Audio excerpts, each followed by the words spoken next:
Hi, everybody. Happy Monday. Hope you all had a good weekend. Today is the start of my last week student teaching here. I'll be here through Friday. If you guys have questions after that, Mrs. Egan will be taking over the class. So all the questions and stuff can go to her. So if you have any last minute things for me, just know that this week is going to be my last week doing all the lessons and getting everything graded. For today, we are going to be talking about the influence of messages.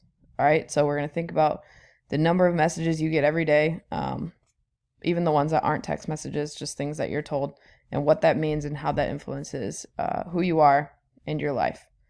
All right, so we'll go through this quote in the lesson today, but the most important discovery you can make in your life is to discover who you are. The most important people in your life are those people who help you discover who you are. And the most important thing you can do for other people is to help them discover who they are. So for today, you're going to watch this video. Then you're going to watch the video right here going over the lesson and slides.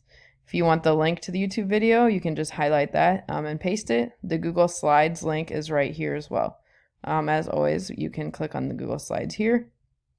This is where your worksheet is going to be. So you're going to download this PDF and complete it. It is 2 pages today, so make sure to do both pages.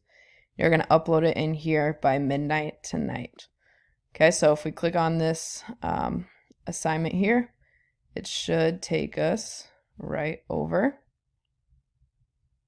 And influence of messages. All right, so you're going to write a positive message, a negative message. You're going to fill in these blanks right here, which you'll be able to find the answers from the slides after going through that. You're going to answer this burning match question, and then you're going to answer these 3 questions at the bottom here. Again, turn this in by midnight and let me know if you have any questions. Make sure you guys are working on those missing assignments, getting all of that stuff turned in. It'd be nice if Mrs. Egan could start on a clean slate next week and not have to dig through all the missing assignments from the first few weeks that I taught the class. So get those turned in. Let me know if you guys have questions, and good luck.